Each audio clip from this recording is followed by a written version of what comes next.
Good morning, everyone. And I guess I'd like to welcome everyone who's joining us. We cannot see you all, but we understand that you're actually there. And I'd like to welcome our guests. As you know, the Toronto and Colchester Chamber of Commerce primarily addresses and concerns the concerns of our local businesses, our members. And right now, of course, fuel pricing, along with general inflation, is a constant source of chatter. We're wondering why, when, how will it affect us, when will it stop, where will it end, and what can we do about it? Now, we may not have all the answers today, but together and collectively, we're always a little smarter than we are alone. And so we have brought together a panel and to offer some insight into the situation.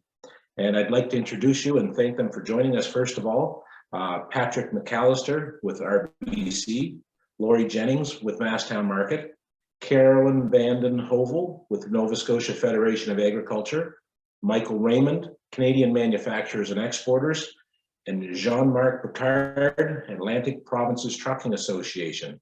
Again, thank you all for joining us. We look forward to hearing what you have to say, and I'll turn it back over to Sherry to get things rolling.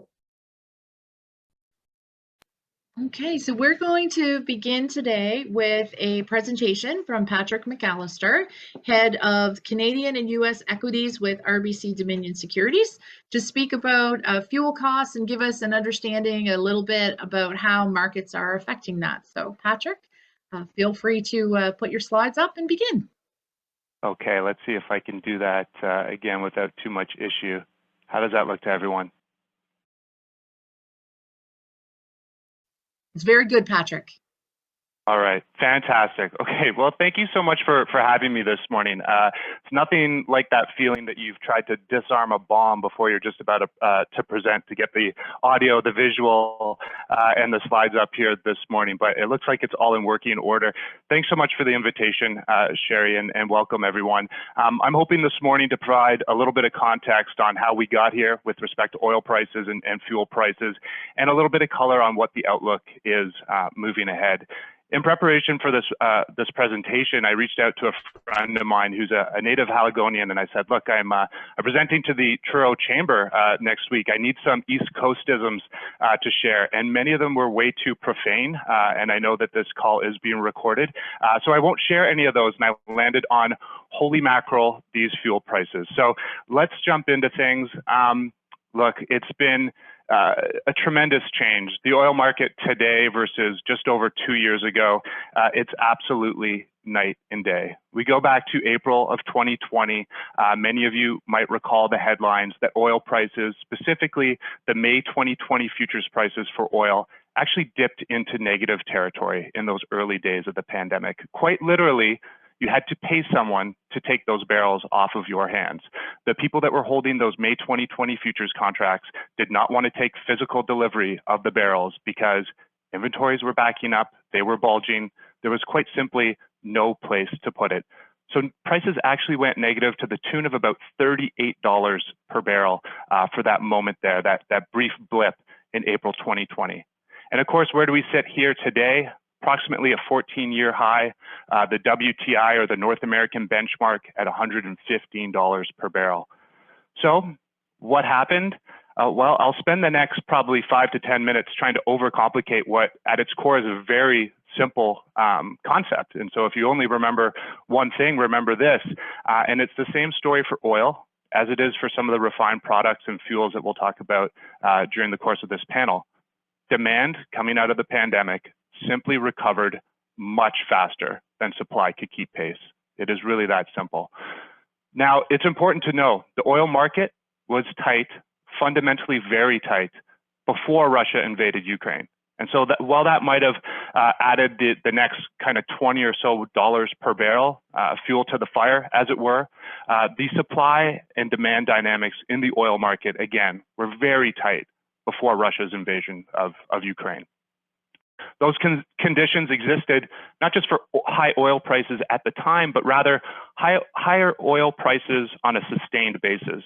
And our commodity strategist here at RBC Capital Markets was already calling it a super cycle, again, pre-invasion. Super cycle being the notion that oil prices could be higher than their long-term trend on a sustained basis. And what was rare about the dynamics that we saw in early 2022 is that the oil market is typically driven by one of the two factors. Either demand is the dominant driver or supply is the dominant driver of the market or price action. It is very rare to see an oil market getting driven by both and for both to be pushing in the same direction on prices at the same time.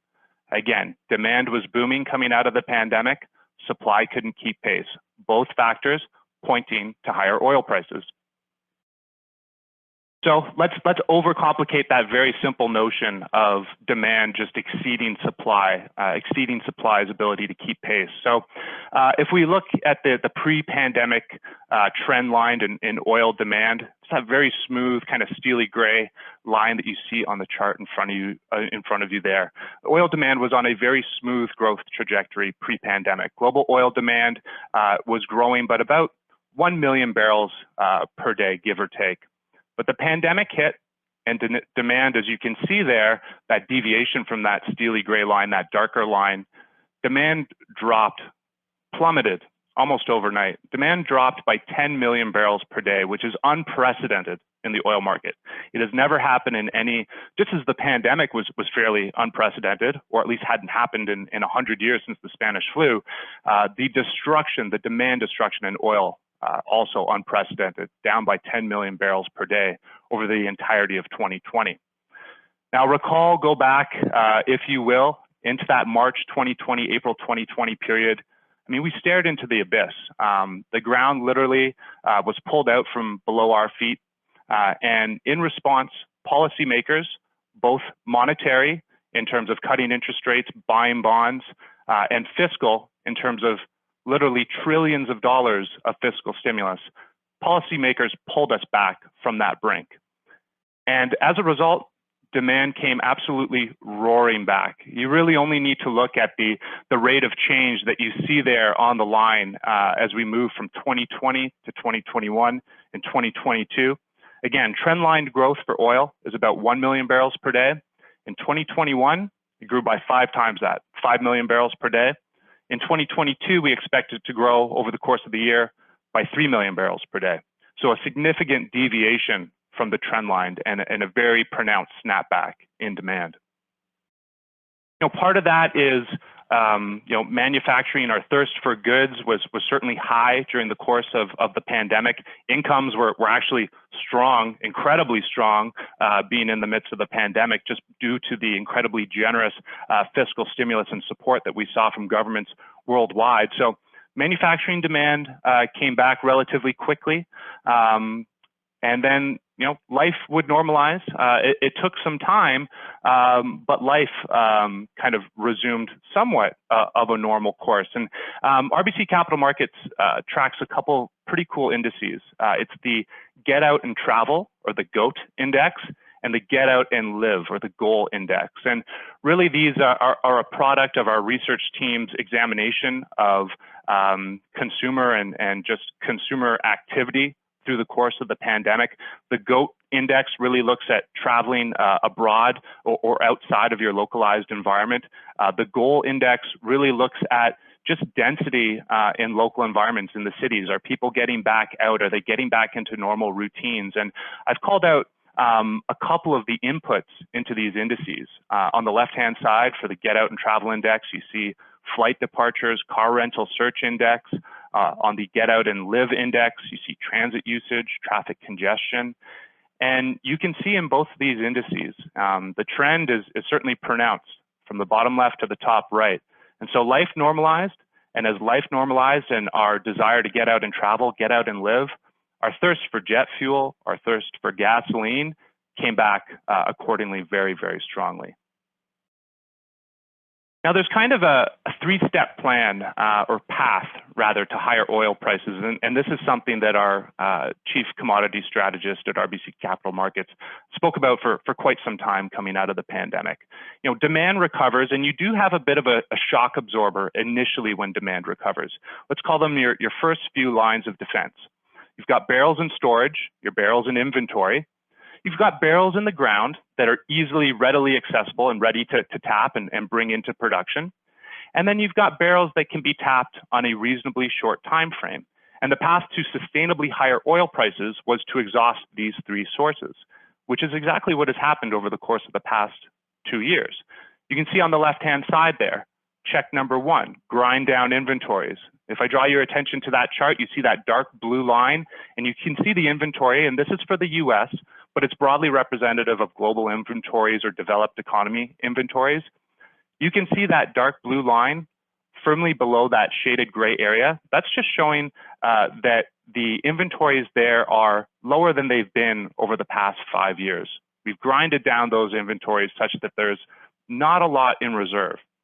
So the next line in defense are those barrels in the ground that are easily, readily accessible, ready to tap. That would be OPEC. And if you look at OPEC spare production capacity, while it ballooned in the early days of the pandemic, it has since been ground down to that long-term average of about 3 million barrels per day.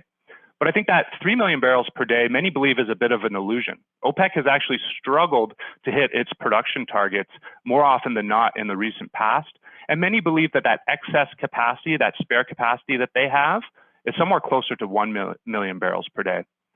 And then finally, those barrels that can be tapped on a reasonably short time frame, we think about the US shale producers on that front. And unlike in, say, 2014, 2015, when it was US shale that really broke the oil market for a time being, as the phenomenal growth that we were seeing in US shale, the market didn't really need it. There wasn't demand sufficient to absorb it. Today, we do have sufficient demand. And it's worth noting that there is not an unlimited kind of growth fairway ahead of US shale. Many think that it kind of peaks out. Today, we're just shy of 12 million. If you spoke to our crude strategist, he sees it maybe peaking out around 13 million barrels. So there's not unlimited runway for growth there. So once the cupboards have been cleaned, you've ground through inventories, OPEC spare capacity has been exhausted, US shale is maybe coming back, but it's coming back in a very disciplined manner and doesn't have that unlimited growth upside. So what comes next to satisfy demand? Well, then you start looking at longer cycle barrels. What do I mean by longer cycle? These are projects, these are oil projects that take years to come to fruition, 4, 5, 6 years, depending on the geology and the locality of where these barrels are coming from.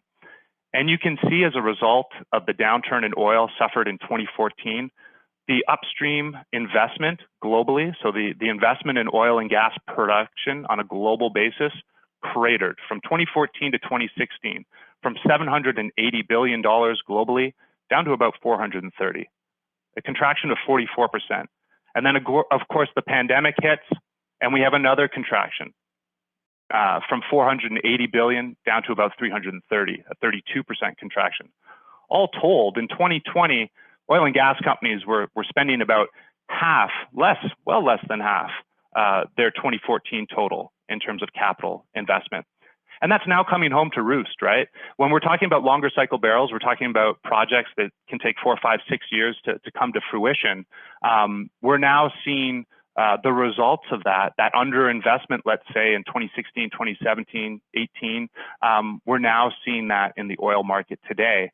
And that's what provides the underpinnings of a longer cycle of high prices. Again, part of the underpinning of that super cycle dynamic that I referred to earlier. Okay, fine. So we've talked a lot about oil, and that dynamic is broadly similar for fuel markets, but let's show a couple charts. At the top there, we've got gasoline inventories, jet fuel inventories, diesel inventories, and you can see on all count, inventories are well below their 5-year averages. Demand for refined products, just like oil, has recovered close to pre-pandemic levels. Refining capacity has been constrained through the course of the pandemic. We saw several facilities in the US closed. We've seen Russia come offline due to sanctions. We've seen China close some of its refineries for environmental reasons. Capacity additions have been slow to come online for a variety of reasons. And so with intense demand, low inventories, the bottom left there, US refining margins absolutely through the roof. I don't know if this is unprecedented, but if it's not, it's got to be close. And what's interesting about these refining margins, and you can see there, the gasoline crack and the distillate crack, that's the profit margin on a barrel of oil that a refiner can stand to make by breaking it down into refined products, whether it's gas and diesel. And these refining margins for different products, because there's a shortage of virtually all of them, they're competing with one another for refiners' attention. Refiners can somewhat adjust their mix to, make a little bit more gasoline, make a little bit more diesel, make a little bit more jet fuel, depending on their input. They have some flexibility to move those ratios around. And with a shortage of everything, margins for everything on the refined product side are quite high, because they are competing with one another to get refiners' attention and to make more of that refined product, again, whether it's jet fuel, gas, diesel, et cetera. Now, there might be some relief in the short term here. The spring tends to be what we call turnaround season. It's just maintenance, seasonal maintenance season for the refinery complex, particularly in the US. Those usually come back online in the June, July timeframe to kind of correspond with peak summer driving in North America. That could help. As we get later into the summer, hurricanes are always a risk for that Gulf of Mexico refinery hub. And I mean, if Mother Nature has taught us anything over the last few years, it's that she's very angry. And so that's a risk worth noting. Ultimately, with inventories where they are relative to demand and where that is, refiners may struggle to catch up here in the near term, maybe in the next couple of years, without a recession to slow demand. So if we put the pieces together, you can see RBC Capital Markets and their forecast is for an undersupplied oil market through 2023, through next year. You can see the North American benchmark forecast there, $98 average price for 2022, $96.50 in 2023. There's a couple wild cards I should mention here, and we'll get to recession in a moment. Russia and the invasion of Ukraine, I mentioned that the market was already tight before that dynamic came to the fore. It's only served to tighten things even further. Should that conflict conclude, I think there would be a near-jerk reaction lower in oil prices. Fuel prices maybe follow.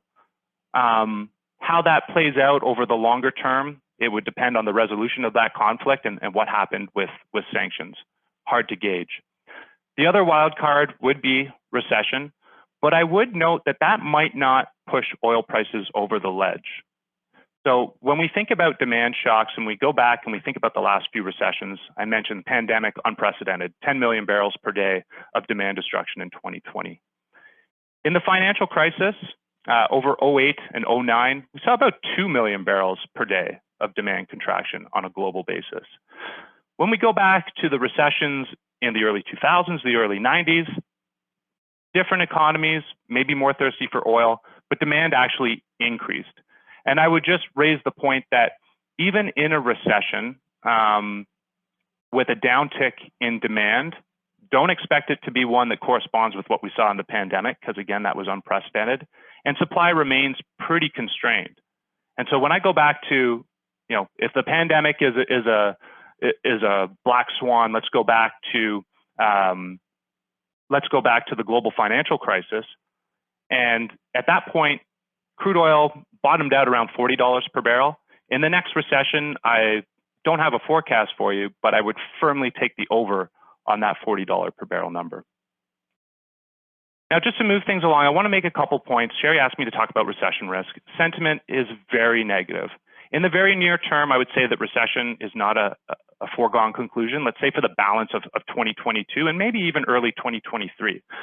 We monitor a range of indicators that typically have given you, at least historically, some fair warning that a recession is in the offing. And when I look at that scorecard, most of them are still pointing to that expansionary column, calling for continued expansion in the world's largest, the US economy. We do have a single, what I'll call weak signal, in so much as it's given several false positives.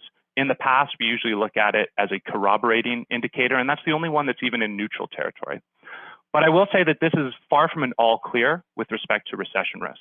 I want to make the point that this economic cycle is going to be short and much shorter than the economic cycle we saw coming out of the global financial crisis. Global financial crisis, that was the Goldilocks expansion, not too hot, not too cold, lasted for 10 or so years. This one was hypercharged. We talk about the monetary and fiscal policymakers. They fired every bazooka that they had at this thing. That supercharged the recovery, and it's going to lead us to think that this is going to be a much shorter cycle than we saw last time around. Versus where we were at the start of the year, the range of outcomes in terms of the trajectory of the economy, whether in North America or globally, certainly widened. And if there's I think a criticism of this recession risk scorecard, it doesn't necessarily indicate that between the start of this year and where we sit here today in June, recession risk is definitely higher. There's a lot of talk about whether Fed tightening will lead to recession, and I'll make a couple quick points here. Traditionally, it has. 10 of the past 13 tightening cycles have ended in recession. There is some argument that some of these recessions were tied to other factors, but maybe there's at least a 50% hit rate in terms of tightening cycles ending in tears, at least eventually.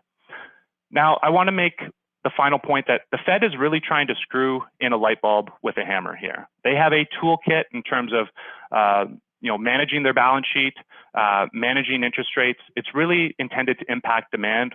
But what we have here are a lot of supply side issues, particularly when it comes to food and our source of discourse this morning, fuel, energy prices. They do not have a toolkit that is equipped to tamp down on that kind of inflation. A soft landing here, I would say, is possible, and that's certainly plan A for the Fed, but they are going to need outside help. They are going to need to see some supply chain healing in areas of the world over which they have zero influence to engineer this soft landing. So even if they do everything right from a monetary policy standpoint, they are going to need external factors to break their way to engineer the soft landing. And I think it's worth mentioning that there is the risk here that plan B becomes plan A. So what do I mean by that? Plan B would be, you know what, at this point, we want to, and we being the Fed, engineer a recession to squash inflation because persistently higher inflation and all the distortions, economic distortions that creates is the greater evil.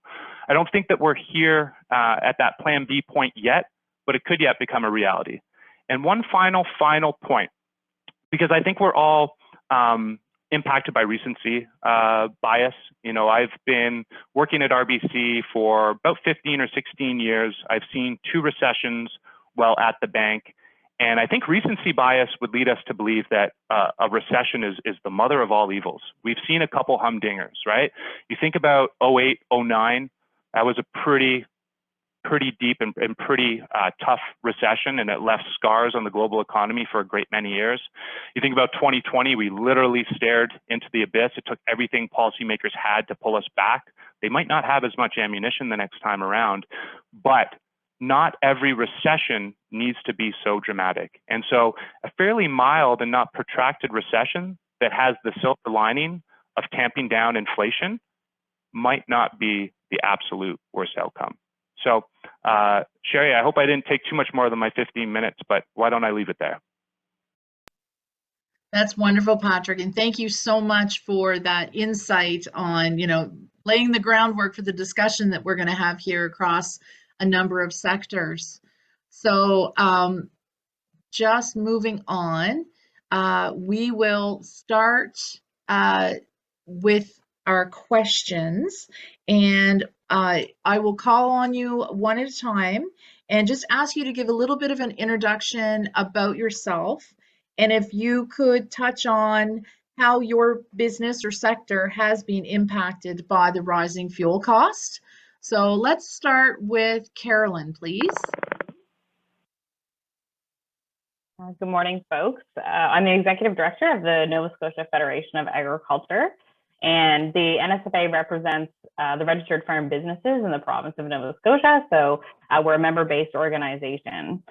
The impact that fuel has had on our industry is quite significant, and it's not just necessarily the cost of fuel, but what we're seeing is the increase in fuel costs is significantly impacting our cost of production. So whenever we're looking at what inputs we need to produce food at the end of the day, those costs are rising at a very significant rate, as we all know, and also in a lot of places. So when we look at rising fuel, of course, as it relates to transportation, of our products. That's key when we're looking at putting fuel in our tractors to be on our fields. We're seeing that, but also the impact that's having on the cost of plastics, which we use for preserving product, for packaging food, the impact that's having on fertilizer, which we need to ensure that we're able to produce a good product at the end of the day. So there's very much a bit of a ripple effect in the rising cost of fuel that we're seeing, and how it's impacting all of the inputs that are really essential as we work to produce food for our province. Thank you very much, Carolyn. And I will mention Patrick's going to stay on with us and be able to answer some questions at the end as well. And I'm sure our panelists would be prepared to answer questions as we conclude our panel later on. Laurie, I'd like to hear your perspective on what is happening with grocery retail and all the many components that you have in Masstown. Yeah, sure. So yeah, I'm Laurie Jennings. I run Masstown Market out here in Masstown. Masstown Market, of course, has been around for quite a few years, fruit and vegetables, selling stuff off the farm. We're not so much farmers anymore, but we deal with a lot of farmers. And I've talked to different, so same as everybody else. I mean, our fuel costs are up. We don't have a significant amount of equipment that's on the road. You know, our freight rates, different carriers are up quite a bit. A lot of our product gets landed at our doors. I mean, we have a lot of different vendors, a lot of different suppliers, and they all are affected the same way, but the way that they collect or cover their costs are different. Well, so we're probably exposed to every scenario that's out there. But again, same as the average consumer, the same for sure as all the growers and farmers out there. I mean, our cost of goods in a lot of cases are up. In some cases, it's because we're paying more freight to get it. In a lot of cases, it's because the producer, the supplier, the shipper is charging more for it. And whether it's a case of lettuce that costs an extra $5, or whether it's you know, that has to cover the freight, there's a significant impact. Up to this point in time, you know, we've been aware of the costs, and we've been trying to not pass it all on, but there is a point in time where you have to recover those expenses. So it's an interesting time, but we're not unique, and we'll keep hanging in there. So. Well, that's one thing for sure, where we've come through the pandemic, and to have another consequence of having. Maybe the only other thing that I mentioned, I mean, so we also have a retail gasoline station, and I'm always, I mean, it's amazing the price of a barrel of oil. We heard what it's changed last few years. You know, a year ago we were retailing gas for 70, 80 cents a liter. Today it's $2.12, $2.19, something like that. Our margin is exactly the same, and our margin is pennies per liter. It's not a percentage. So we're selling a lot more dollars of fuel, but we're actually making the exact same, you know, pennies per liter. And I don't know, I don't have a good explanation of where all that extra money is going to. I mean, some of it is taxes, some of it is, I guess we see the, you know, the producers are being quite profitable right now, and they continue to be. But anyways. Wonderful. If we were buying, you know, lettuce and the price went up, we would add a percentage to it. We make more money, but it's not the case with fuel. So. Right, well, hopefully Patrick might be able to answer some of that in a little bit for us, give us some perspective. Jean Marc, Laurie had mentioned transportation. How about you let us know a little bit about you and what's happening in your sector right now? Yeah, so I'm Jean Marc Picard. I've been with the Atlantic Trucking Association for about 12 years. And for us, the pandemic posed different challenges than other businesses. We had to continue to operate and deliver goods. So it was quite challenging to maneuver through that. But we fared okay. And now here we are with record prices on diesel, which is our highest cost for most small to medium companies, and probably the second highest for large companies after labor. So you can imagine how challenging it is right now. Now, to put things in perspective, we do have a fuel surcharge in place that we extend to our clients, which varies with the the rising price of diesel, or when it drops, it goes the other way. But right now, so that was put in place in the 80s to protect the clients and the trucking companies, because we're heading in a path where I think it was 8 weeks before a trucking company went out of business if it wasn't for the fuel surcharge. So that's why that was put in place back in those days. Now, right now, the challenge is, we obviously put it on the invoice, and the clients have to pay for it, and whether they pass it on or not, that's their decision. But our challenge is actually managing the cash flow. So, for a small company, you fuel up your trucks, probably cost $2,000 now. You deliver that load to Montreal, wherever, and you won't get paid for that delivery for about 30 to 45 days. So if you can't carry those costs, those extra costs for another month, because of you're limited with your line of credits, for what it's worth, and it could be very, very hard for companies to stay afloat because of that.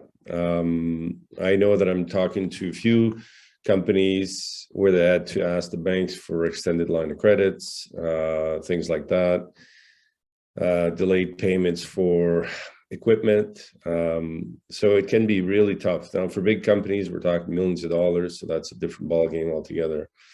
But it's been challenging from that point. Now, having said that, the industry's been the busiest they've been in years. So we have to continue to operate, whether we want to or not. It's almost impossible to just park the trucks because diesel's so high. Because freight rates are good, capacity is so tight, it's unreal, and we can't buy a truck today. If you buy a truck today, you probably will get it in about 2 years. So that's the challenge right now. It's we don't like to see diesel prices high, even though we have a fuel surcharge because of what I just mentioned. And you can't buy a truck, so you can't find a driver. So all those challenges makes the industry really vulnerable right now. So it's tough for the consumer because price of goods are going up, and the customers are seeing high prices on freight, on fuel surcharge, and their freight being refused because there's no capacity, there's no drivers. So it's like a perfect storm. Things are good, but they're extremely challenging. And certainly the movement of goods and freight is a key driver in our economy. So it's many, many challenges stopping the growth that we should be seeing right now. Yeah. Mitch, I'd like to hear your perspective on, exports and manufacturing and how fuel costs are impacting your sector.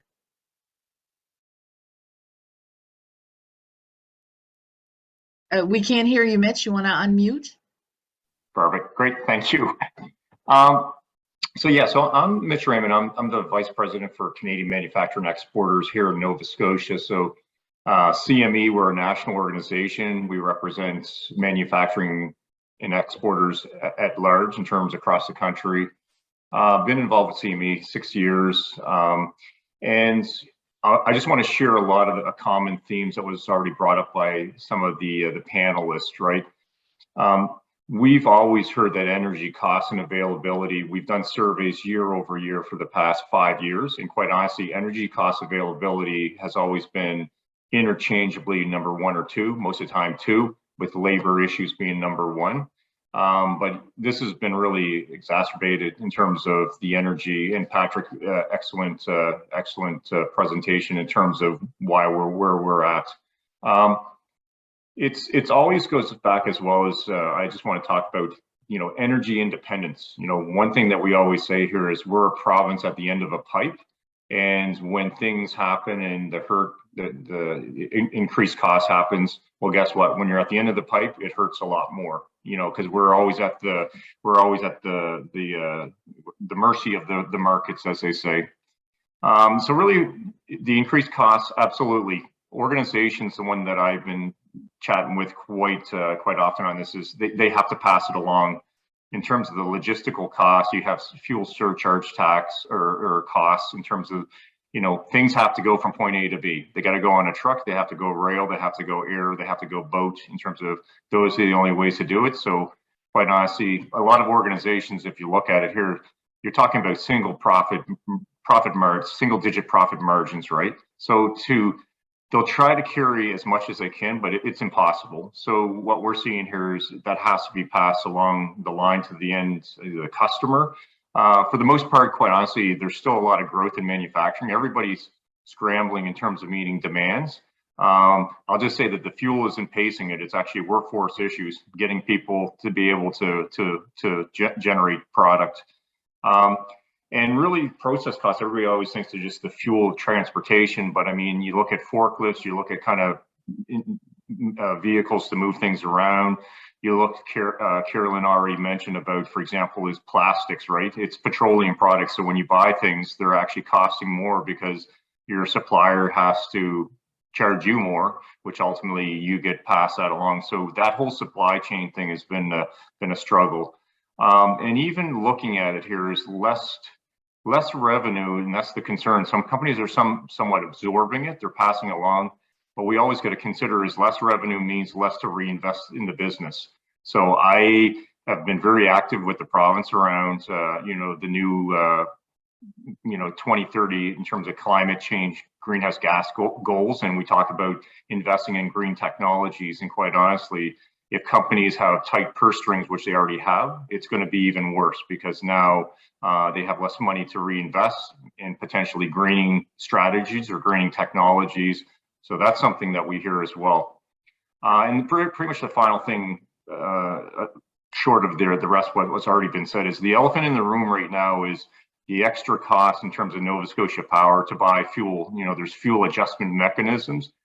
That as well as buying the carbon credits. Like Muskrat Falls has been delayed, and actually it's not to our anything that we've done, but quite honestly, you're looking at over $100 million worth of having to potentially buy carbon tax credits. So those things you'll hear more about it, but that's something that could have a dramatic impact, not just on business, but Nova Scotians in general, right? So those are some of the perspectives just to share.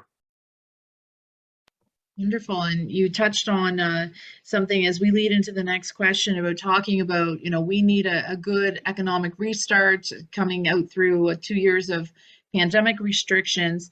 So I'll start with Carolyn. Has rising fuel costs impacted decisions to grow or expand operations within your sector? Are you seeing that? Yeah, absolutely. And I think there's some good points made by others that it's not just the rising fuel costs. It's, we're coming out of a pandemic, and the labor shortages that we've been seeing in our industry, we've been operating on really tight profit margins for a long time. So farmers have been squeezed for a number of years, and now we're seeing that kind of all come to a head at the same time, and prices of the rising cost of inputs are just increasing at a level that we're not able to predict, which I think is one of the biggest challenges for planning. So we've absolutely heard from a lot of our members that they've delayed any developments. They've especially this year, specifically related to fuel costs, we've heard people that they delayed land clearing or bringing new land into production because of that fuel cost. But I think it's not just the fuel, it's all of the challenge that we're facing about expanding and reinvesting. That's really hard to do if you don't have labor. It's really hard to do if your inputs are rising. So it is unfortunate because we seem to continue to get squeezed, and in order to be more profitable, be more efficient, we need to be reinvesting in business, reinvesting in technology. To Mitch's point, there's lots of technology to invest in, but if those profit margins aren't there, we're not able to make that investment.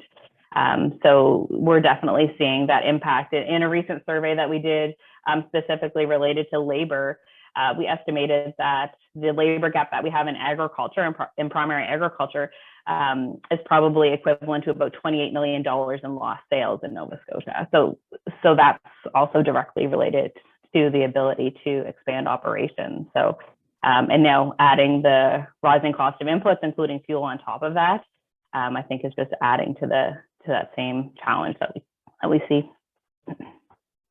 Certainly, when we hear numbers like $28 million loss to the economy, it's shocking in where we are right now. Laurie, I'd like to hear your perspective on, is rising fuel costs part of any reason why you would be hesitant to grow or expand any of your operations right now? I don't think at this instant that's been a factor, and maybe it hasn't been. It's been a month or two or three that we've seen things go up. So we've not made any dramatic changes in plans at this point in time. For sure, I've heard lots of growers maybe not doing the same as what Carolyn mentioned, preparing new land or planting as many crops, and lots of farmers that are spending a lot of money on fuel and fertilizer, and hoping to recover in the cost of their products. In our case, again, we've come out of this pandemic, or we like to think we're coming out of this pandemic, and there's a lot of pent-up demand. And as Patrick mentioned, there seems to be extra cash out there because of what all our policymakers did. And the challenge right now is, again, like Carolyn said, it's labor, and people, things are getting busier than they have been for the last year or two. People don't seem to have changed their habits too much. Yeah, we hear about a lot in the news and we complain about it and so on. But I think, we're selling more liters of gas, or as much now as we did pre-pandemic. So people are still driving, and kind of bizarre. Now, it has to change if things stay this way in the longer term, but it's still really, really early. So I'm concerned about what will happen, but we've not made any specific or dramatic changes in plans at this point in time. And Jean Marc, when you spoke earlier, you talked about the challenges in finding new equipment. Certainly, fuel costs is part of that as well. But can you speak a little bit about how fuel is impacting any decisions to grow or expand within your industry? Yeah. Like I said, it's hard to grow when your current fleet, 10% of it is parked against the fence because you can't find drivers to drive those trucks. So that's number one. Number two, I talked to a company a couple of weeks ago. They have about 50 trucks, and his fuel bill from March this year compared to March last year is $200,000 more. So that's the price of a truck. So, if he wanted to buy a few more trucks this year, he's probably going to buy one less because of that. And that's just the month of March. So, if you throw in the whole year, expanding is probably going to be tough for him. Yes, freight rates have gone up because capacity is tight, but they were too low to begin with because there's a lot of competition out there. So that's been a challenge, and the only way to grow for us in our industry right now is to buy someone out, is to merge with someone or take over another company, and that's really the growth that we're seeing in the industry right now. It's not really buying an extra 20 trucks. It's really, buying another company. So someone who there's been a few acquisitions this year, big ones, really big ones, which will be impactful. One was in Atlantic Canada. One was actually this week in Ontario, and they're really impactful for the industry, but good acquisitions, I think, overall. But that's the growth we're seeing. Okay, and Mitch, I'll get you maybe to expand a little bit. You touched on it, just about how the cost of fuel may be impacting decisions to grow or expand. And certainly here in Truro Colchester region, we're the highest per capita in the province for manufacturing. It's a major sector here. So let's hear your perspective on what's happening there with expansion and growth. So expansion growth, and quite honestly, the expansion growth is still going to be paced by the workforce issues, right? So if you look at the fuel piece, is that revenue is keep taking out of the pocket. There's going to be less money in the coffers to invest. So most companies right now are still at a pace, like, quite honestly, is they can't keep up with demand, and quite honestly, it's because they can't get the people to do it. So they can't even sustain what they're promising. They're actually, in some companies that I'm aware of, they have to they can't meet the demand of what's being asked of them, so that they're actually turning down work, which is unfortunate to say. That's like Carolyn saying $28 million lost out of the economy.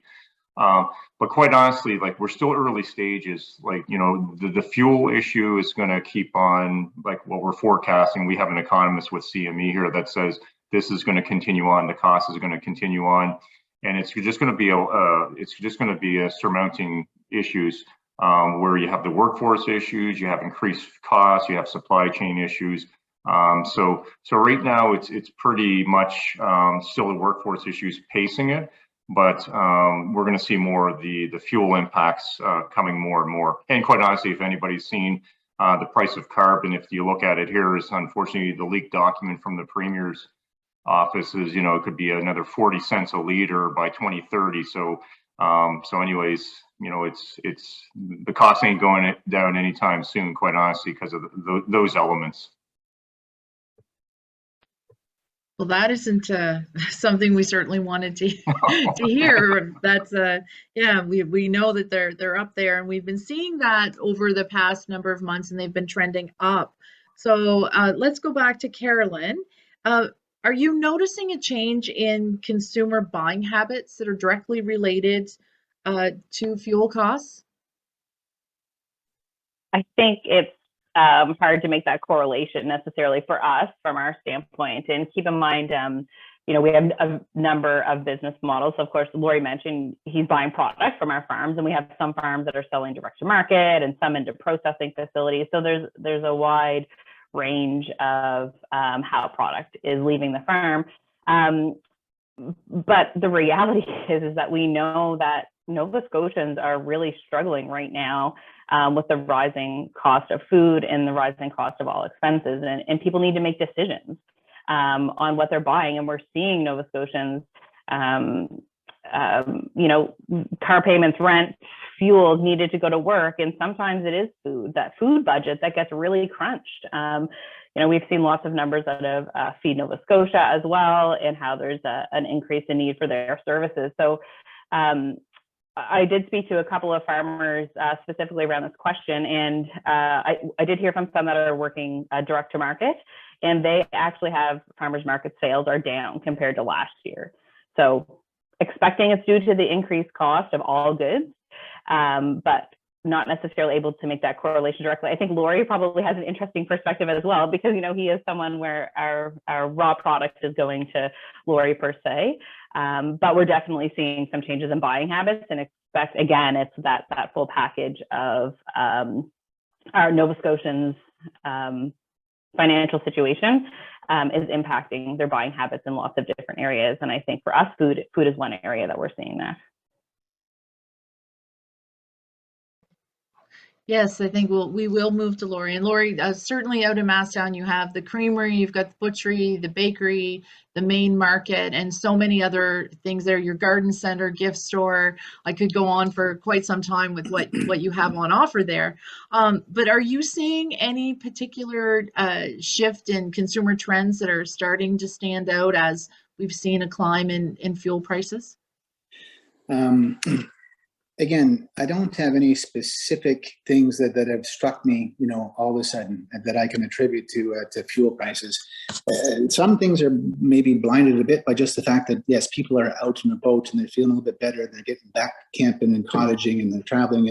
And we tend to be a spot where people go to, well, to do something, to get a treat. I mean, it's not necessarily pushing your shopping cart through the grocery store once a week, that chore. It's interesting, you know, so strawberry season has started. It's been 2 weeks now since the local strawberry has been going. And of course, the price is up because, again, the input costs, talking to Curtis Millen here, you know, before they started coming in, the additional diesel fuel, the additional fertilizer, the additional, you know, pesticides and so on. It's just phenomenal, the amount of money that it's more than what it was last year.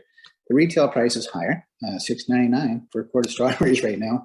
The demand is quite high too. We've not, most days we sell out, and we've certainly selling more than what we did this time last year. But of course, if you remember this time last year in May, we weren't supposed to leave our municipalities. You know, things were locked down pretty tight. So consumers, and I guess me as the retailer, again, still I have that little sigh of relief compared to what we've come to see the last couple of years. So we're not, there's some impact, but it's being clouded a little bit by just the relief off the of where we've come from. The one good thing maybe about rising fuel costs and rising freight rates, I mean, it should be cheaper to buy lettuce from the valley than it is from California. Just because freight is in there, and we have produce that comes in, a lot of stuff from the valley, and it's great this time of year because there's lots of growers that are starting to pick things now that we can fill up a truck and bring products here. We used to do a lot of our own trucking. We stopped doing that probably 10 years ago because, you know what, we just couldn't afford to truck it. So I have a lot of sympathy, empathy, appreciation for the smaller independent truckers. The regulations and then the costs they go through to bring product to my door. I'm not, I always hate to see the freight bill, but at the same time, I understand where it comes from. And again, though, we can produce products here in Nova Scotia and truck them to our consumers better than we can from Ontario, Quebec, or California, or Mexico. I mean, maybe that's not a silver lining, but it's not all negative, perhaps. We can always count on you, Laurie, for finding the good within anything. I gotta say, you're very much a cup half full kind of guy. So I'm often told I have rose-colored glasses on. So yeah, thanks, Jerry. I'll take it as a compliment. So Jean Marc, yes, have you seen any consumer buying habit shifts? Are the people that are putting in orders doing it differently to try and save money on fuel or shipping? What are you seeing happening within your industry? We're seeing the opposite. We haven't been this busy in years.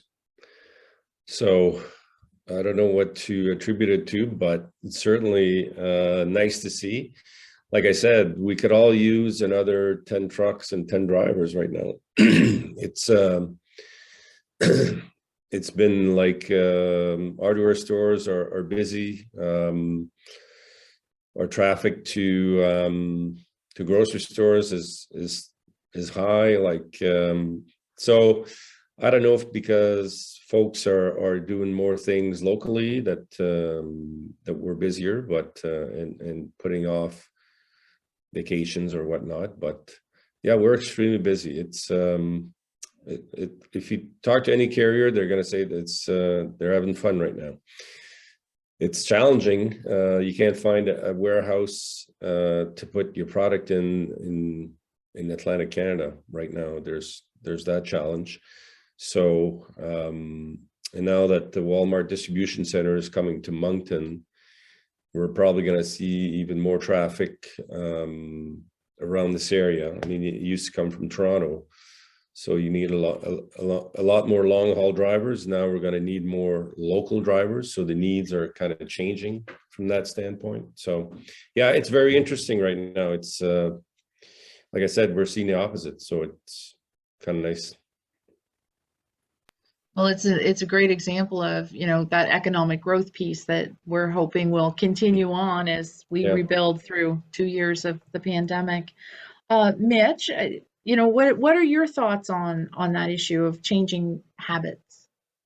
Yeah, I concur with everybody, quite honestly, because if I look at exports, I'm looking at not just sales in the province, but actually out of the province and globally. And quite honestly, manufacturers can't keep up with orders. Whether it be foods, whether it be construction, material, whether it be tires. In terms of manufacturers, everybody's at the same level in terms of that growth. And probably Patrick, you can answer this better than me. But some of the economists that I've seen, and Patrick mentioned it here, but there was a lot of stimulus given. A lot of people couldn't go anywhere in the past 2 years. They couldn't go on vacations. Disposable incomes, what you might have retained is more in your pocket. And what we might be seeing here is some economists kind of see that it's just got money to burn and just really enjoying it, buying those $6.99 strawberries and no issues. Wants the house renos, wants the lumber to build the deck or the windows to redo renovations or build lots of houses. The construction is absolutely still through the roof in the province. So we're still seeing this, but you know, quite honestly, is we'll see how it paces if it continues the same kind of growth. I'll still go back and say workforce is, you know, the only thing that's pacing most businesses now, I think, is still finding people to come in. One thing I didn't add is we're already starting to hear with some companies, more rural than anywhere, is people are starting to, you know, well, it's costing me a lot to go to work. I got to travel 45 minutes to drive to work, and you know, it's not a big deal. It's a blip on the radar, but you know, as fuel prices stay up there, is, you know, people that have to travel great extenses, employers are starting to hear more of that message about. So hopefully we don't lose more workers because it's not affordable to drive to work or whatever. So, but anyways, I like I said, the group is spot on with what they're hearing. Oh, that's a great lead in for the next question I'm going to ask. And I'm going to go back to Carolyn for this. So what is the mood of the people that are working within your industry? Is like, how are they managing the extra pressures? How are the staff that are working there, or the workers, employers, handling these extra pressures? So I'll try to take a turn with the rose-colored glasses. And I do think that, you know, the reality is, like, we hear lots, like, you know, farmers are kind of forever the optimists, right? That like next season will be better. We'll see some changes, that there's still opportunity. So Laurie made the point earlier, you know, that farmers are investing right now, like this time of year, planting, and with the hopes that they're going to get the prices that they need when they harvest their product or when they sell their product. So, you know, we've got farmers out there, and they're making those investments because they need to make those investments to have good quality, safe food for you know, Nova Scotians and even in the export. So I think that, you know, our farmers are definitely making that investment. However, I would say too, you know, we have some recent surveys around mental health, and we do see a decline in mental health in our agriculture industry. It is a significant concern, and I think that these rising pressures is continuing to impact that mental health. And we launched last year a campaign, We Talk, We Grow, and about supporting the mental health in Nova Scotia farmers. But at the end of the day, it's reducing those stressors that is what's going to, you know, make us our health and wellness improved over time. And we do that. Finance is one of the top pressures that farmers face. So there's no doubt that stress is there. There's a worry that they won't be able to get enough for their product once it goes to market, because they're not necessarily in control of what they're selling their product for always. But at the same time, we're still seeing people make that investment. And, you know, there's a passion in agriculture that runs really deep, and, you know, it's a part of who farmers are. It's their livelihood, but it's also their lifestyle. So I think our farmers are making lots of investments in their crops and their animals this year, with the hopes that we'll see that return on investment into the future. No, that is a very positive comment, Carolyn, and we certainly appreciate everyone within the agriculture sector does to provide food for families here in Nova Scotia. Laurie, we'll go to you next, and you are a major employer, and, you know, again, very different business sectors within your business there. So how are your staff holding up? How are you seeing any effects from the rising fuel costs on your staff? Yeah, well, the same as every other employer. I mean, this is the first season, the first year that we've had a struggle attracting enough staff. I mean, normally we have a stack of applications or resumes to choose from. And now, you know, we'll get people that apply and you schedule an interview and they don't show up because there's lots of options out there for them. Although interesting, Mitch referenced that I think we had a hire last week who was working further away. They wanted to work closer to home. And that was the main reason. She didn't want to spend so much money on gas to get to work. So in that case, it worked out positively for us. It would be a good employee. Again, yes, we're a rural employer, I guess. A lot of our folks live close here. Everybody at this point in time, you know, complains about the price of gas and so on. But again, and perhaps it's because I have a hard time actually believe in it, but we keep hearing it over and over and over again. People have extra money because of the pandemic. Again, in the short term, there doesn't seem to be a lot of pain. Again, it's spring, so the heating bills have gone down. I'm concerned that as this carries on, which it's no doubt going to carry on, and with the things that we are going to see over the next year or 2 or 3, I mean, the price of carbon and what we're doing for climate change and so on, there's going to be a lot of, there's going to be more pain, that's for sure. But we're still sort of early into it. We're all sort of thinking it'll get better. We remember gas being cheap a year ago. We kind of think it's going to go back. Surely those Russians will figure out what they're doing. I mean, anyways, there's not a lot of pain right now, but it's probably going to get worse. So that's it, Sherry. Okay, thanks, Laurie. And Jean Marc, in your industry, a number of truck drivers work alone. They either long haul, short haul, but they're independent contractors involved there. How are they holding up? What's their mood? Well, we lost people during the pandemic because of that. A lot of, going to at the early beginning of the pandemic, you're going to areas where the COVID was high and everything was shut down. So there's, your nerves get the best of you. If you're close to retirement, you're going to call it a career. I mean, it happened, and now we're struggling. We were struggling before. I mean, we need about 40,000 drivers in Canada by 2028, if not sooner. So for us, immigration has been a great program across Canada. Atlantic Canada uses it quite a bit, and we're tapping into that program a lot more than we used to.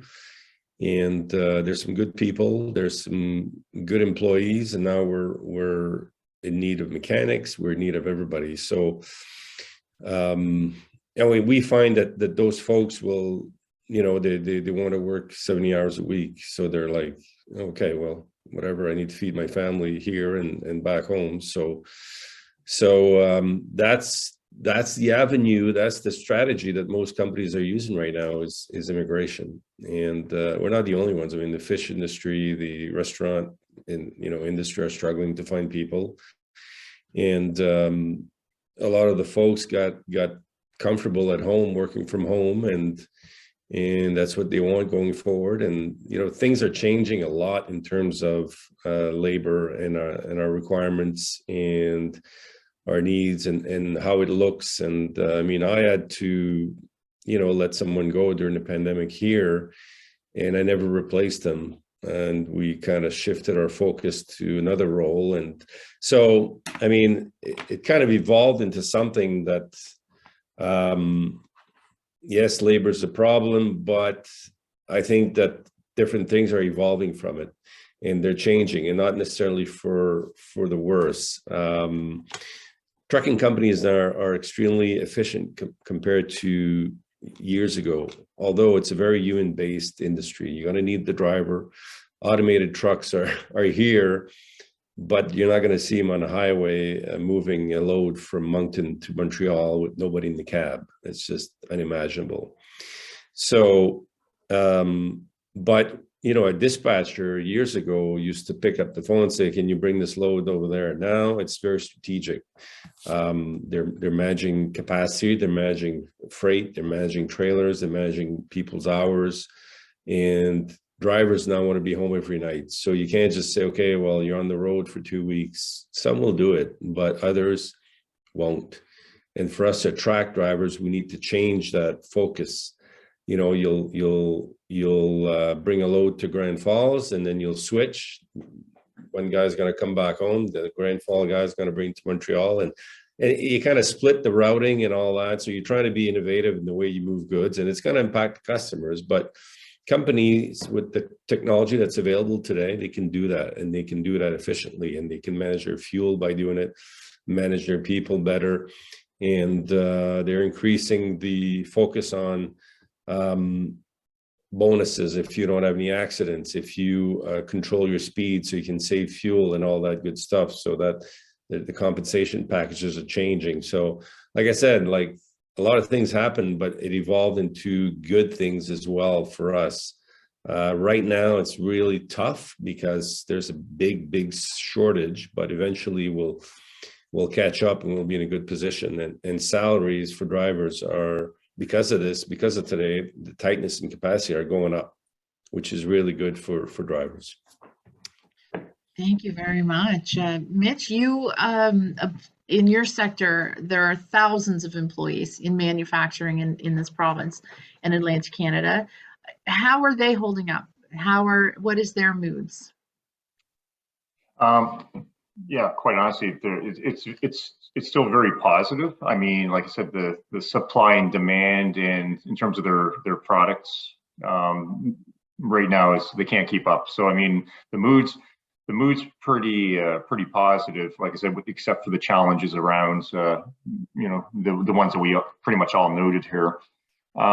I think with this one here is, you know, I once again, since it's on the fuel piece in that stuff, is we need to start reframing things a little bit different. Like, you know, we once again talk about fuel prices, but once fuel prices is one thing, and you know, and then meeting climate goals is going to be the same thing. You know, we need to invest more in technologies. Like, I mean, companies are already looking and saying, well, geez, we know if we're going to meet certain goals that the province or the feds are going to, you know, tell us that we need to do by 2050 to meet those net zero goals is, you know, for example, just talking about trucking, right, is, you know, how do you go from a petroleum fuel to like maybe battery powered, like, you know, a Tesla truck or something like that.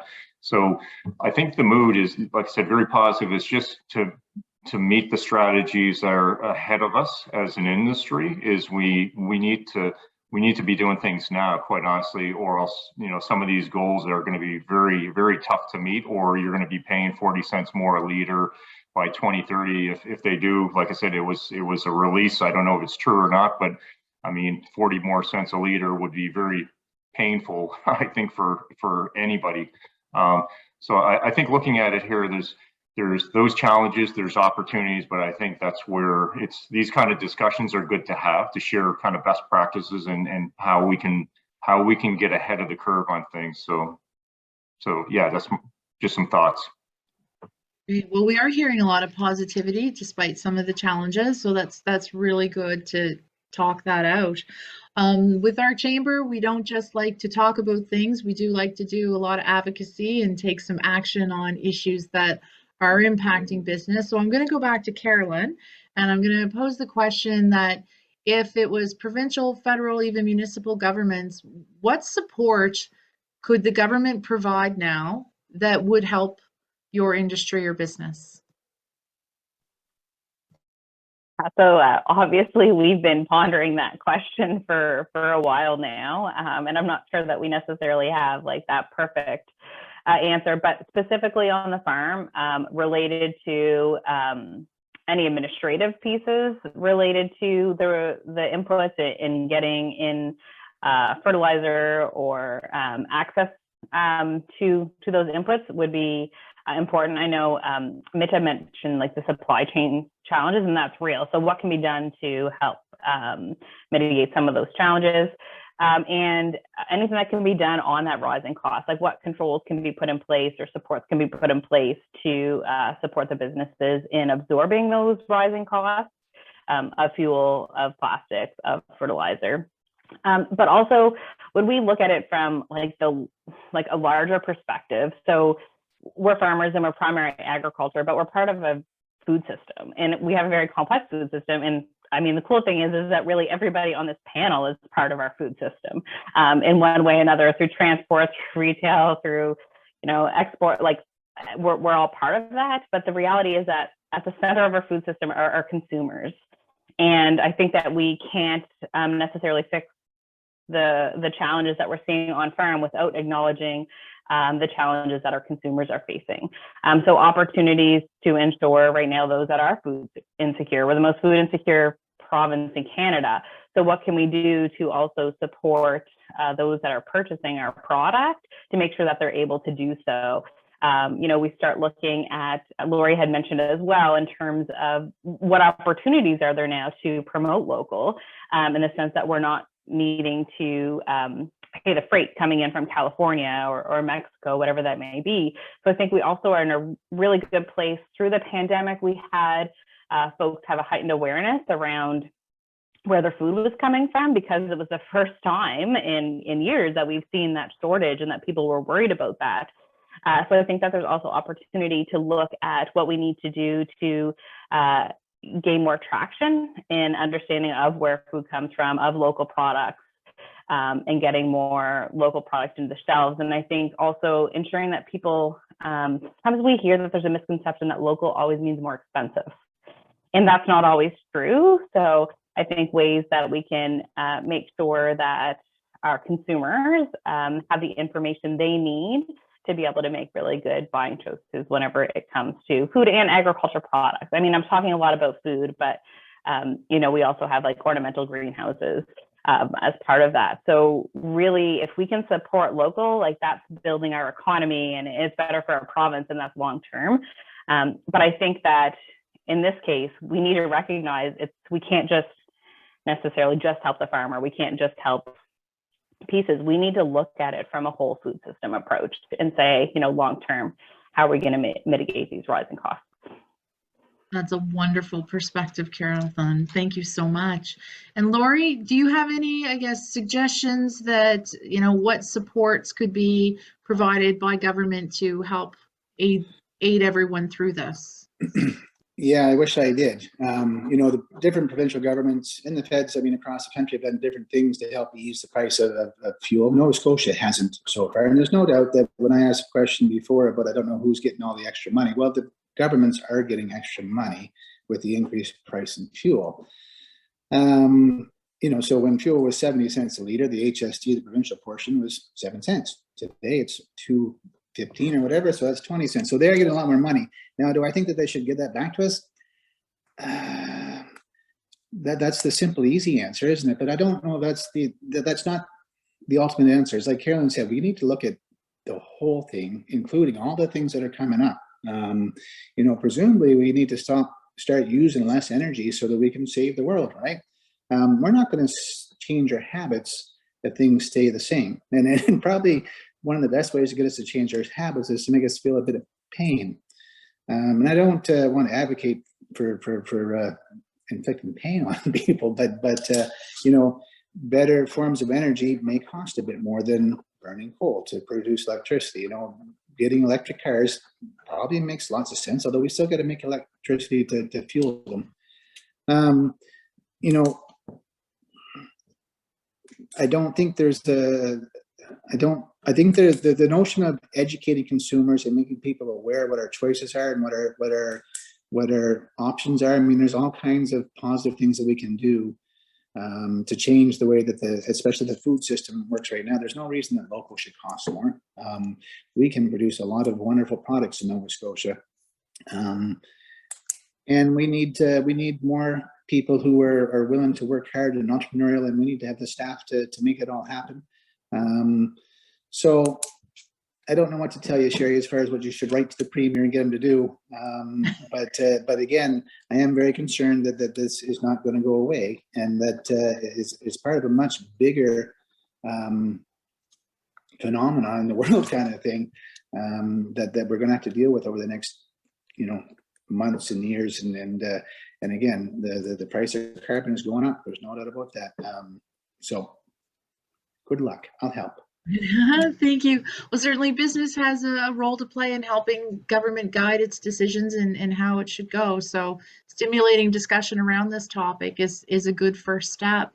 Jean Marc, what are your thoughts on what could be needed as support from government for your industry at this point?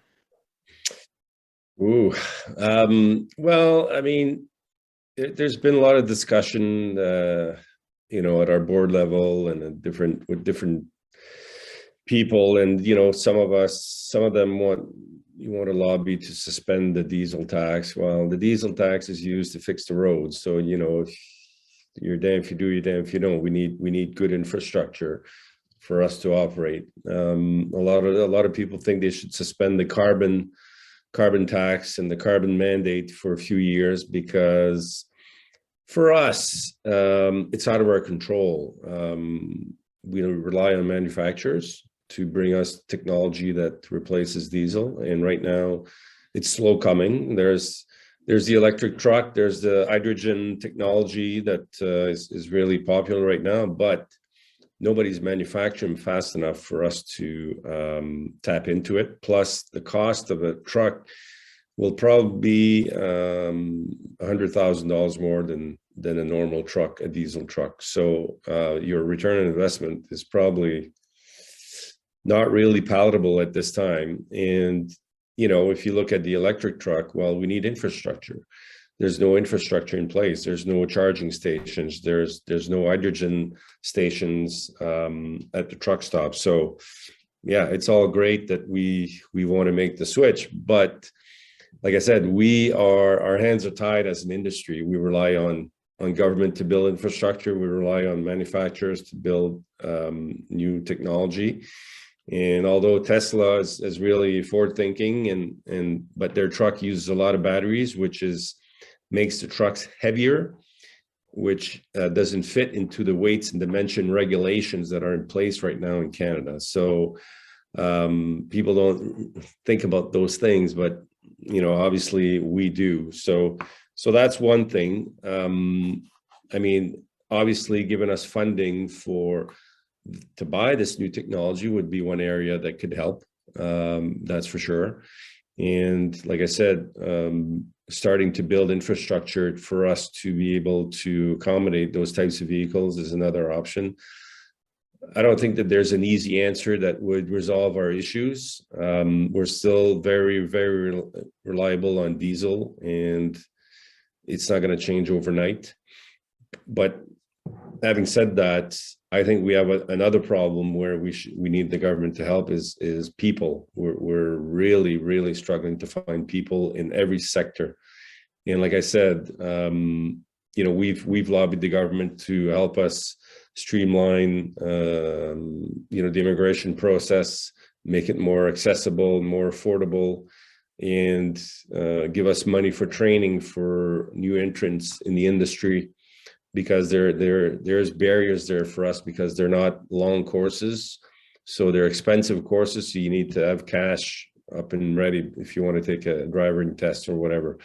So those are areas that we are focusing on, and because just asking for tax savings is just a band-aid that's going to last for a month, and then they're going to bring it back on and it's back to normal again. So we need a more strategic approach and a more long-term approach. Like I said, funding for new technology and funding for people, I think is the right approach.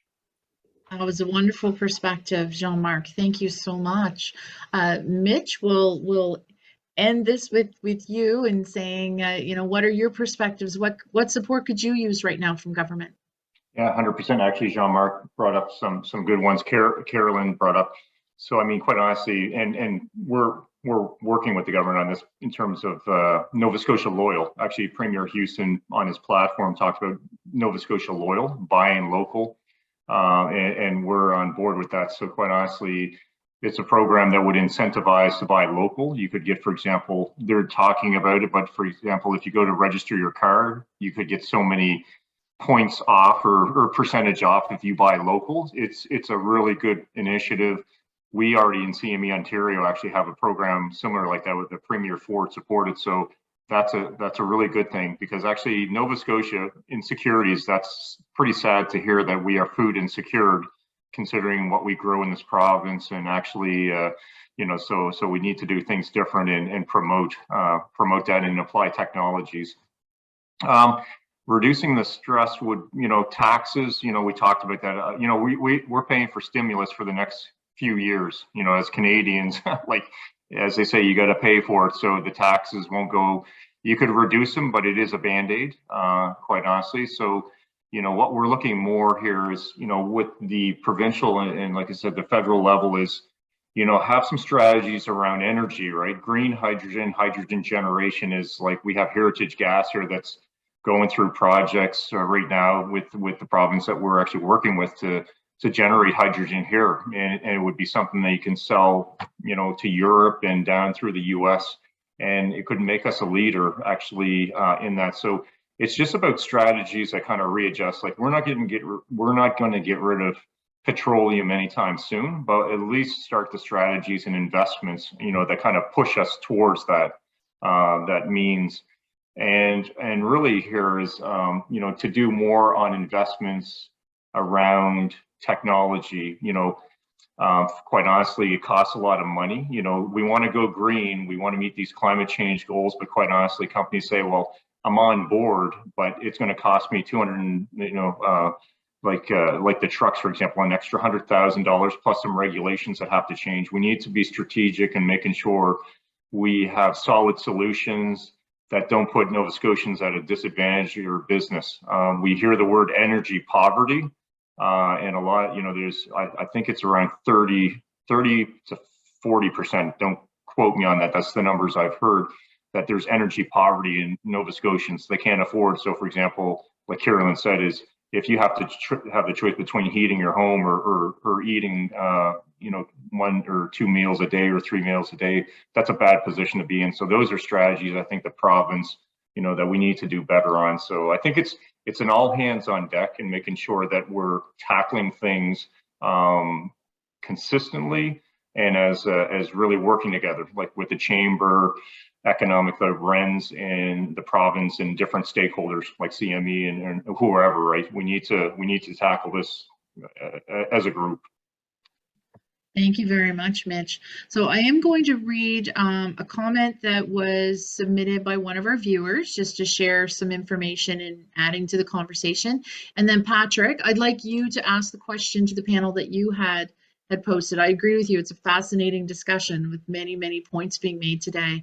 So the comment that was being made is that they'd like to share that the impact of the cost of fuel is having an impact on our organization, and that's CTCL, which is a busing service that's here in Truro. As the largest community transportation provider across the province of Nova Scotia, we cover all of Colchester County and travel anywhere in the province based on our clients' requirements.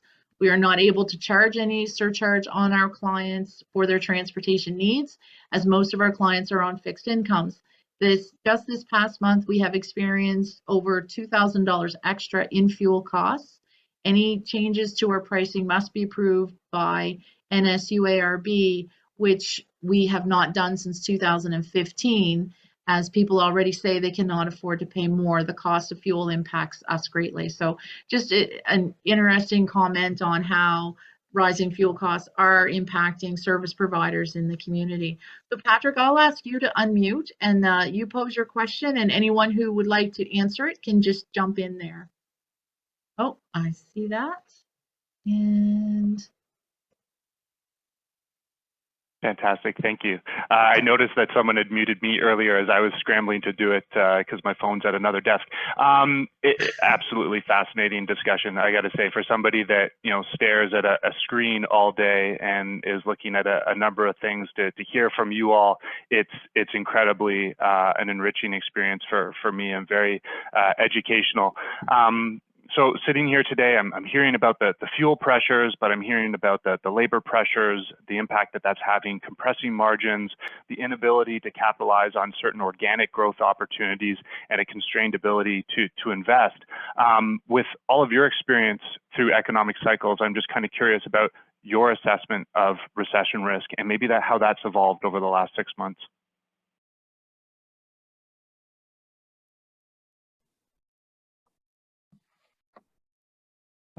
So is it open? I guess to anybody. Is that what I? Yeah. Yeah, please. Yeah. No. I mean, in terms of recession, I absolutely agree. In terms of what you presented, there is a risk of recession. It just in terms of how deep it would be and how long it would be. I mean, some of the things that we've seen, for example, is usually with recessions, you'll see, for example, workforce, unemployment rates go up. But quite honestly, we're not seeing that. Like actually, people are just.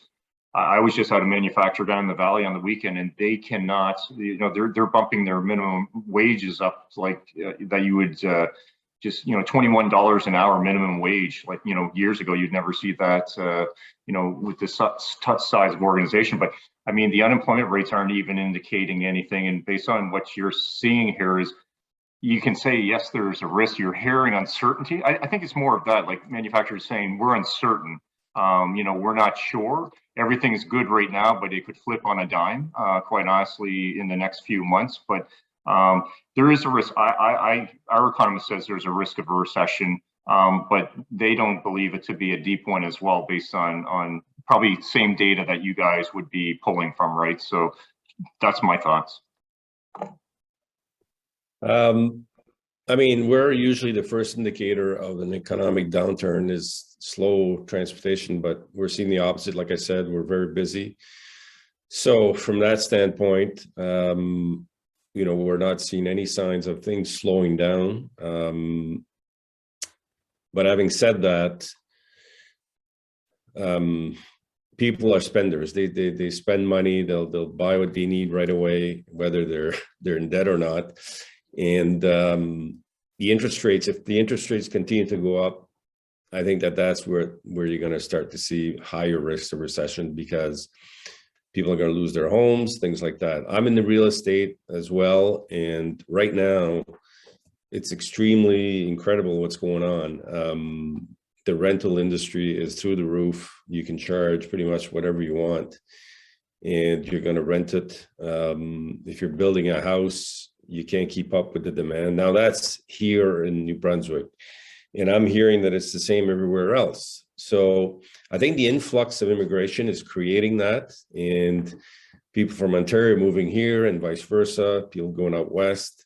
So things are looking good right now. But again, if price of fuel continue to go up, if interest rates continue to go up, and we know the price of goods are going to go up. It's inevitable. We're starting to see it, like strawberries, so on and so forth.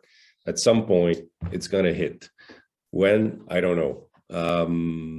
But again, like I said, it's really, I think the interest rates are going to be the indicator for sure. I mean, because for us, we're not slowing down at all. We're actually busier than ever.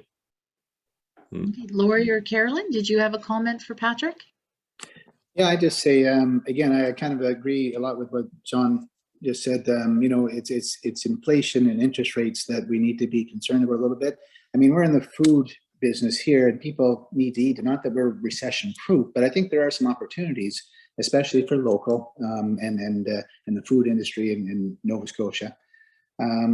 So no, everything that we're seeing, I mean, at this instant is a parking lot full of cars and people traveling, and yeah, we're all hearing about the pain and we're all worried about it a little bit, but the reality doesn't seem to be bearing out just yet.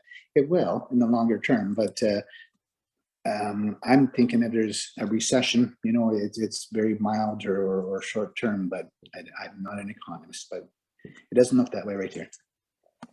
Great. And Carolyn, did you have a comment? Yeah, and I think the points that other folks have made in terms of indicators, I would agree with those. And interesting, there was a report that we had done in 2010 called Opportunities and Challenges for Atlantic Agriculture, so following 2008.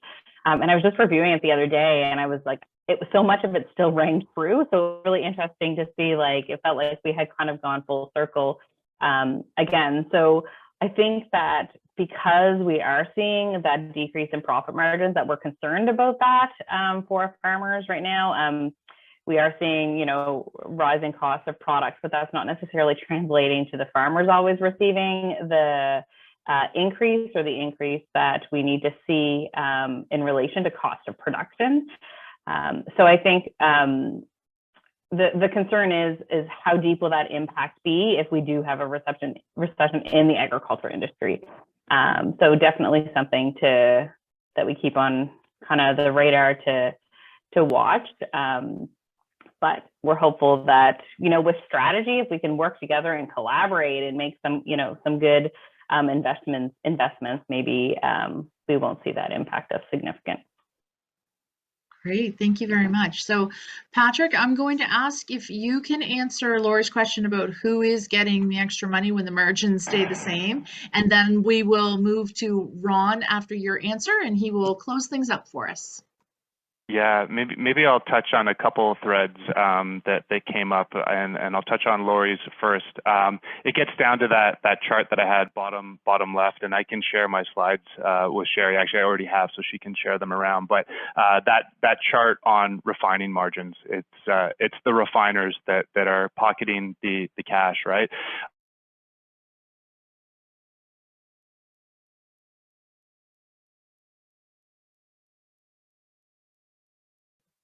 Patrick, you froze up on us somehow. To pay There. $115 per barrel for that crude oil and still turn it into those fantastic crack margins on the other side, right?